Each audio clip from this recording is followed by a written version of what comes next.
मौजूद है बारडीह विधानसभा क्षेत्र के गांव कारी तोखा में और हमारे साथ भाजपा प्रत्याशी उमेद पतवास खास बातचीत में। क्या कहेंगे, सारे खिलाड़ी मैदान में आ चुके हैं जिनको चुनावी दंगल में उतर के और मुकाबला करना आपस में, किससे फाइट देख रहे, किससे टक्कर देख रहे हैं इस बार? वो आने में लेट हो गया, आज तक तो उनके दफ्तर ही खुल रहे हैं। जब तक दफ्तर खुलेंगे जब तक तो चुनाव होलेगा। आपने अभी भी जो है लोगों के बीच में बताया कि कहीं 60 के 60 बैठे रह जाए और 61 में कोई बाहर से आ जाए, तो हुआ भी वही, भारी प्रत्याशी को उतार दिया गया। क्या स्थिति देख रहे हैं, लोगों की क्या राय इस बारे में? 3 बार जिस प्रकार वहाँ लोहारू से हार के आए हैं, अगर इतने ही अच्छे होते, इतनी विशेषताएं होती तो लोहारू ही बना देता। जो लोहारू वालों ने 3 बार किया और चौथी बार उससे भी ढंग से करने का काम वो बारडीह की जनता करेगी। क्या माहौल देख रहे हैं? लोकसभा चुनाव में मेहनत की, अब विधानसभा चुनाव। वो समय देखा हमने, बड़ा मुश्किल समय था। इन दौरों में हम जा रहे हैं तो लोगों का भरपूर समर्थन मिल रहा है। 100% ये सीट भारतीय जनता पार्टी जीतेगी। भाई उमेद पतवास भारी मतों से 100%, इसमें कोई राजनीति नहीं है, अच्छे वोटों से जीत हासिल करेंगे। इनका किसने दिया मौका? इसलिए 3rd पर्सन गए। अब का ये पतवास उमेद 15-20 साल से लगा हुआ है, 20 साल से लगा हुआ है। इस लड़के का सर गंजा हो गया, घर लुटवा दिया और भाईचारे में फंसा हुआ है। अगर इससे कोई धोखा होगा तो होएगा, मुझे नहीं पता, लेकिन हम तो चाहते हैं कि ये जीतेगा। प्रत्याशी और भी बहुत आएंगे, आ भी लिए, अब तो और कोई आना बाकी नहीं। मैं तो इतना कहूँगा, आप तुलना कर लेना उनमें, यदि आपको ये लगे कि बाकी से मैं ठीक हूं तो वोट दे देना। सारे सरपंच एसोसिएशन ने लिख के दे दिया कि भाई कांग्रेस पार्टी उम्मीदवार हल्के का उतारे, बावजूद उसके बाहर से उतारा है। इसका मतलब तो कांग्रेस और कॉन्फिडेंट होगी, घड़ी ठाडी होगी। आपके गांव में आज वोट मांगने आया हूं, धन्यवादी दौरे जिस दिन करने आऊंगा सारे अधिकारियों को साथ लेके आऊंगा और मैं ये नहीं बोलूंगा अधिकारी मेरी सुनते नहीं और मेरी चलती नहीं। नमस्कार, स्वागत आपका हरियाणा न्यूज़ 24 पर। मैं प्रिंस लांबा, मेरे से विनय सिंधु के साथ मौजूद है बारडीह विधानसभा क्षेत्र के गांव कारी तोखा में और हमारे साथ भाजपा प्रत्याशी उमेद पतवास खास बातचीत में। उमेद जी, बहुत बहुत स्वागत आपका हरियाणा न्यूज़ 24। नमस्कार, धन्यवाद। दर्शकों को भी मेरा नमस्कार। क्या कहेंगे, सारे खिलाड़ी मैदान में आ चुके हैं जिनको चुनावी दंगल में उतर के और मुकाबला करना आपस में, किससे फाइट देख रहे, किससे टक्कर देख रहे हैं इस बार? आप अच्छे पत्रकार हैं, आप डेली इन प्रोग्रामों में रह रहे हैं, मुझे कुछ कहने की जरूरत नहीं। हमारी फाइट किसी से नहीं है। गांव-गांव जा रहे हैं, लोगों का मन टटोलने का प्रयास कर रहे हैं, नब्ज टटोल रहे हैं। क्या जो है जनता का मूड है, क्या जनता का मन है इस बार? जनता का भरपूर आशीर्वाद मिल चुका है, जनता मन बना चुकी है। इस बार वो अवश्य ही मुझे मौका देंगी और उसके बाद मैं जनता के वादों पे खरा उतरूंगा। रही बात दूसरे प्रत्याशियों की, वो आने में लेट हो गया, आज तक तो उनके दफ्तर ही खुल रहे हैं। जब तक दफ्तर खुलेंगे जब तक तो चुनाव होलेगा जी। तो आपने बारडीह चौक पर कहा था, आपने अभी भी जो है लोगों के बीच में बताया कि कहीं 60 के 60 बैठे रह जाए और 61 में कोई बाहर से आ जाए, तो हुआ भी वही, भारी प्रत्याशी को उतार दिया गया। क्या स्थिति देख रहे हैं, लोगों की क्या राय इस बारे में? कभी कभी सरस्वती जुबान पे आई जाती है, वो बारडीह चौक पे आ गई थी और वो 61वें प्रत्याशी आ चुके हैं, तो मुझे ज़्यादा कुछ कहने की ज़रूरत नहीं है। 3 बार जिस प्रकार वहाँ लोहारू से हार के आए हैं, अगर इतने ही अच्छे होते, इतनी विशेषताएं होती तो लोहारू ही बना देता। तो बारडीह की जनता बड़ी समझदार है। जो लोहारू वालों ने 3 बार किया और चौथी बार उससे भी ढंग से करने का काम वो बारडीह की जनता करेगी। उमेद जी, बीजेपी की जब बात आती है, एक सवाल अक्सर जो है कांग्रेस बीजेपी के नेताओं के सामने, समर्थकों के सामने उठाती है कि लोकसभा चुनाव में हमने आपको करारी मात दी थी बारडीह हल्के में और विधानसभा में वैसा ही करेंगे। आपको क्या लगता है, जो लोकसभा में बीजेपी हार के निकली, विधानसभा में वही प्रभाव देखने को मिलेगा या फिर बीजेपी ऊपर उठ रही है? लोकसभा का चुनाव आमने सामने का चुनाव था, 2 ही तरह की वोट डली थी, एक मोदी जी को जिताने के लिए और दूसरा मोदी जी को हराने के लिए। विधानसभा का चुनाव भाईचारे का चुनाव है। इसमें निर्दलीय प्रत्याशी भी आए हैं, इसमें अनेकों पार्टियों के प्रत्याशी भी आए हैं। वो चुनाव और ये चुनाव बिल्कुल अलग है, ये भाईचारे का चुनाव है जी। रही बात भारतीय जनता पार्टी की, पिछली बार अगर आप देखेंगे एक कांग्रेस प्रत्याशी यहाँ लोकसभा में जीता, उसका कारण है 60 लोगों ने चुनाव लड़ने की अपनी इच्छा जाहिर की थी। 60 के 60 कांग्रेस प्रत्याशी के साथ लगे हुए थे। और यहाँ भारतीय जनता पार्टी के साथ कौन था? चौधरी धर्मवीर जी के साथ हम चंद लोग थे। अब वो 60 नहीं लग रहे, आप बड़े ध्यान से देखिएगा। मुझे लग रहा है शायद वो अकेले घूम रहे हैं, और मेरे साथ जो मेरे साथ थी उस टाइम थे, वो मजबूती से लगे हुए हैं। ये उमेद पातवास हमारे साथ खास बातचीत में थे। गांव के लोग हैं। सुनील जी क्या कहेंगे, क्या माहौल देख रहे हैं? लोकसभा चुनाव में मेहनत की, अब विधानसभा चुनाव वो समय देखा हमने, बड़ा मुश्किल समय था, लेकिन आज इन दौरों में हम जा रहे हैं तो लोगों का भरपूर समर्थन मिल रहा है। 100% ये सीट भारतीय जनता पार्टी जीतेगी। भाई उमेद पातवास भारी मतों से 100%, इसमें कोई राजनीति नहीं है, अच्छे वोटों से जीत हासिल करेंगे। क्योंकि ये जनता, वो सही बात तो यह जनता का जो छो था ना वो निकल गया उस चुनाव में जी। अब लोगों को लग रहा है। दूसरी बात, इस हल्के को छला है पार्टी ने। 60 उम्मीदवार, उनमें अच्छे पुराने बड़े नेता भी थे, अच्छे युवा नेता भी थे, उनको दरकिनार करके। और अभी मैं 2 मिनट पहले बात रख भी रहा था, हमारे यहाँ की पूरे हल्के की दोनों सरपंच एसोसिएशन ने खड़गे और सोनिया गांधी से डिमांड करी थी, बारडा और झोझू ब्लॉक, हाँ दोनों ब्लॉक से डिमांड की थी, भाई हमारा कैंडिडेट हल्के से देना, नहीं तो हम कांग्रेस का डटकर विरोध करेंगे। तो आपके मीडिया के साथियों, ये भी चल रही है, हमने सुना है बारडा में कुछ लोगों से कि ये जो सोमवीर सिंह को टिकट मिली है वो कोई बारडा का व्यक्ति था, उसका नाम चल रहा था, लेकिन ये ऊपर से कुछ धोखाधड़ी हो गई, बारडा वाला बैठा रह गया और बाहर से लाके उतार दिया। ये तो 100% दिख रहा है। मीडिया के साथियों को तो वैसे भी पता है, ये सरासर बारडा की जनता के साथ धोखा हुआ है, ये तो आम दिख रहा है। ऐसे थोड़ी है किसी को भी यहाँ ला के थोप देंगे, हल्के के लोग बेवकूफ़ तो हैं नहीं, उनको अच्छे बुरे का पता है। एक उम्मीदवार भी देखो बीच का ना चुनाव लड़ते हुए 15-20 साल से लोगों के बीच में हर सुख दुख में आता है। कोई गांव ऐसा नहीं है, कोई घर ऐसा नहीं है जो इससे परिचित ना हो, सबके सुख दुख में शामिल होता है। दोनों 3 चीज़ें इसमें काम कर रही हैं। बीजेपी का अपना वोट बैंक है, ऊपर से सरकार ने काम भी किए हैं और एक प्रत्याशी की इमेज है, और दूसरा सबसे बड़ा छलावा बारडा की जनता के साथ ये कांग्रेस ने भारी प्रत्याशी लाके कर दिया। कितना हैवीवेट मानते हो उस भारी कैंडिडेट को अपने सामने? मैं तो ये आने वाला समय बताएगा, मुझे नहीं लगता वो फाइट करेगा, वो तीसरे नंबर की फाइट करेगा। पिछली बार बात की जाए बाहरी कैंडिडेट की तो यहाँ से नैना चौटाला जीती थी, तो क्या लगता है इस बार कहीं ऐसा ना हो कि फिर बाहरी कैंडिडेट का दाव लग जाए? नहीं, बार बार लोग धोखा नहीं खाएंगे। लोगों को पता है उस कैंडिडेट को जिता के यहाँ से 350 किलोमीटर जाना पड़ता था, 20-20 हज़ार रुपये किराया दे के मिलने के लिए। डब्बाड़ी जाओ तो वहाँ नहीं मिलती, सिरसा जाओ वहाँ नहीं, बोले दिल्ली है, वहाँ दिल्ली का कई गाड़ियों वाले उदाहरण हैं, 17-17 हज़ार रुपये किराया दिया है, विधायिका से मुलाकात नहीं हुई उनकी, तो बार बार धोखा नहीं खाएंगे। जिला पार्षद हैं, आपके वार्ड में भी अनेक गाँव आते हैं, तो आपके वार्ड की बात करें, जो आपके गाँव की बात करें जो आपके अंडर में आते हैं, क्या माहौल चल रहा है सभी? मैं 100% में कह रहा हूँ। कल के प्रोग्राम थे, खेड़ी बुरा ऐसा गांव है, मैं मीडिया के सामने कह रहा हूँ ये बात, खेड़ी बुरा में हम गए, एक वो समय था लोगों को खींच के ला रहे थे, और कल देखा पूरा गांव, वहाँ लोगों से हमने बातचीत करी, भाई वहाँ का एक उस गांव का कैंडिडेट था दीपेंद्र, उसने लोगों से जोड़ी करके वोट मांगे थे, भाई मेरे को वोट देना, आपका गाँव का बेटा हूँ, आपका गाँव का बच्चा हूँ, मेरे को अब यहाँ से अच्छे वोट मिलेंगे, कांग्रेस मेरे को टिकट देगी। उस युवा साथी के साथ धोखा हुआ है, उस गाँव के साथ धोखा हुआ है। 60 कैंडिडेट हैं, शायद हल्के के हर गांव से एक कैंडिडेट था, सबके साथ धोखा हुआ है ये। तो इतनी बेवकूफ़ नहीं है बारडा हल्के की जनता, बार बार धोखा खाएगी उसको। वहाँ अगर इतनी अच्छी बात होती तो वो लुहारू ही बन जाता। 3 बार लोगों ने वहाँ से हराया है, चौथी बार चौथर ये बारडा हल्का कर देगा। हम बारडा हल्का की जनता बेवकूफ़ नहीं है, उसको वापस जिस पैरों से वो आए उसे वापस भेजने का काम करें। जी, एक आखिरी सवाल आपसे रहेगा, उसके बाद गांव के लोगों से कुछ बात करेंगे।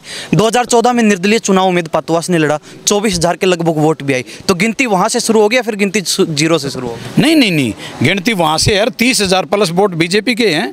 मैं ओबीसी, भाजपा ओबीसी का जिला अध्यक्ष हूँ, ओबीसी का प्रतिनिधित्व करता हूँ मैं, तो बैकवर्ड भाइयों से तो मेरा खास करके निवेदन है, उन लोगों को तो आगे आना चाहिए, क्योंकि जब तक सरकार में हम हिस्सेदारी नहीं होगी पिछड़ा वर्ग समाज की, तो कैसे आगे जाएगा समाज। तो हम तो बीजेपी का इस चीज़ के मानते हैं, 8% हमें रिजर्वेशन दिए, अच्छा प्रत्याशी है, एक शहीद का बेटा है, फौजी, खुद फौजी है, उसको पता है सारी चीज़, ज़मीन से जुड़ा हुआ आदमी है। ऐसे थोड़ी है किसी का दादा लाई थोड़ी है ये चीज़, भाई कोई बड़े आदमी का दामाद था टिकट देकर इस तरफ धका दिया, ऐसे नहीं। बारडा हल्का बहुत सूझबूझ क्रांतिकारी हल्का है, यहाँ के लोग अच्छा फैसला लेंगे। हमें पूरी उम्मीद है यहाँ से भाई उम्मीद को अच्छे मार्जिन से जिता के विधानसभा भेजने का काम करेंगे। जी बिल्कुल, गांव के लोगों से कुछ बात करेंगे। जी बाबा क्या नाम है? मेरा रघुवीर नाम है जी। कारी तोखा? हाँ जी जी। तो क्या लग रहा है, कांग्रेस ने बाहरी कैंडिडेट सोमवीर सिंह लोहारू से बारडा में उतार दिया और उमेद पातुवास बीजेपी से हैं और दूसरे दलों से भी, जैसे इनेलो बीएसपी के जो गठबंधन के हैं आपके विजय पचगावा, और भी कई कैंडिडेट हैं, निर्दलीय सोमवीर गसोला भी है। क्या माहौल देख रहे हो? माहौल बीजेपी का ऐसे है जी, जैसे बैकवर्ड आ गया और ये जो मतलब छोटी मोटी नौकरियां मिली हैं, गरीब लोग जो रेडी वेडी बातें थे उनके बच्चों को भी नौकरियां मिली हैं। तो इससे मतलब क्या है कि वोट बैंक बढ़िया है इसका, उम्मीद का। हाँ उम्मीद का, मतलब बीजेपी का बढ़िया है, उम्मीद लगा लो। तो लगता है गाड़ी पार जाएगी इस बार? हाँ गाड़ी पार जाएगी। हाँ जी, क्या कहेंगे? क्या नाम? पूछी रामपाल। आप भी यहीं से हैं? हाँ, गांव का रितोखा है मेरा। क्या कहें, क्या स्थिति देख रहे हैं इस बार बारडा के अंदर चुनाव की? पिछली बार भी बाहरी कैंडिडेट को चुना आपने, और इस बार क्या देख रहे हो? इस बार भी जैसे एक कैंडिडेट बाहरी हैं, कुछ कैंडिडेट आपके हल्के के भी हैं, तो कौन किस पे भारी है? भाई उमेद पातुआ से एक ऐसे प्रत्याशी हैं, उसने गरीब से लेके गरीब आदमी का उनके दर पे कोई भी गया, छोटी सी भी बात भी किसी ने कही तो हर बात में उसकी सहायता करी है उसने। दूसरी बात, ये बीजेपी के कैंडिडेट हैं, ठीक है। बीजेपी के पीछे सरकार रही है। सरकार से हम क्या आशा करते हैं? शिक्षा, स्वास्थ्य, रोजगार। मैं मेरे गांव की बताता हूँ, शिक्षा में सबकी गिनाऊंगा तो वो टाइम लग जाएगा। मेरी खुद की बेटी IIT की शिक्षा फ्री ऑफ कॉस्ट कर रही है, सरकार पूरा खर्चा दे रही है। ऐसे पूरे हरियाणा के बच्चे IIT की कोचिंग कर रहे हैं, नीट की भी कोचिंग फ्री में कर रहे हैं। रोजगार की बात बताओ, मेरे गांव में प्रोफेसर भी लगे हैं, मेरा भाई लगा प्रोफेसर, मेरा खुद का साला इस सरकार में फ्री ऑफ कॉस्ट, कोई पैसा नहीं लगा, 3 नौकरी मिली, 3 नौकरी मिली। अब बात करो आप स्वास्थ्य की, 5 लाख का स्वास्थ्य वो कार्ड है हमारा, तो स्वास्थ्य में भी हमारा कोई पैसा नहीं लगता। क्यों ना दे हम बीजेपी को वोट? बताओ, हमें दिक्कत तो है ही नहीं कोई। अभी चर्चा भी चल रही है कि जो सरपंच एसोसिएशन है आपकी बारडा की, दोनों ब्लॉकों की, उन्होंने बहिष्कार कर दिया, बाहरी कैंडिडेट को हम स्वीकार नहीं करेंगे। तो लगता है कि उसका भी चुनाव पर गहरा प्रभाव पड़ेगा? बहुत पड़ेगा जी, इसका बहुत पड़ेगा। यहाँ के लोग जबान के पक्के हैं, तो उन्होंने जबान दी हुई है, कोई मुकरेगा नहीं जी। हाँ जी, बोल। बाबा क्या नाम है? रामचंद्र नाम है। कई बार वोट दिए हैं? 77वां साल पूरा हो जाएगा।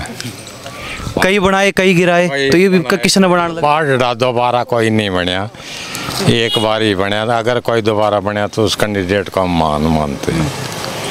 और हमने 50 साल कांग्रेस को भी देखा है, और चलो ठीक है, काम तो जिसकी सरकार होगी उसको करने ही पड़ते हैं। लेकिन हमने ये जो पिछले साल निकले हैं, इसमें पूर्ण बहुमत के साथ मोदी जी ने हमें सुख दिया है। चलो ये तो ऊपर की बात है, लेकिन बारडा की बता दीजिए, बारडा में क्या देख रहे हो? पब्लिक झूठी नहीं है, सच्ची है ये। और लगा करके एक बार चला लोगों ने जो आता है ना, वो बार वाले ले जाते हैं, कभी नाना ले जाती है, कभी मन्ना ले जाती है, कभी वो रणबीर मांजरा ले जाता है, लेकिन ले जाता नहीं है यहाँ से कोई कुछ। हम उसी को देते हैं, एक बार देखते हैं। वीरेंद्र सिंह ने कहा था कि भाई एक बार मौका श्रुति को दो, अच्छी ना निकले छोड़ देना। एक बार मौका इस सुखविंदर के बारे में कहा था, ये बीजेपी का कैंडिडेट है, मुझे पता है, लेकिन इसने भी वो हमारा रोल था वो पक्का नहीं किया। इबका किसने दिया मौका? इसलिए 3rd पर्सन गए। अब का ये पतवा समेत 15-20 साल से लगा हुआ है, 20 साल से लगा हुआ है। इस लड़के का सर गंजा हो गया, घर लुटवा दिया और भाईचारे में फंसा हुआ है। अगर इससे कोई धोखा होगा तो होएगा, मुझे नहीं पता, लेकिन हम तो चाहते हैं कि भैया जीतेगा। साथ देंगे? हाँ साथ देंगे। मन बना लिया? मन बना लिया नहीं, मन आरा जीव का बना हुआ है। जहाँ कमल के फूल के पास जाएंगे, बटन के पास, तब वो उंगली उसी पर ही लगेगी, यहाँ तो हटेगी नहीं। जैसा कि आपको पता है 2014 में भी निर्दलीय प्रत्याशी के रूप में आपके बीच में आया था।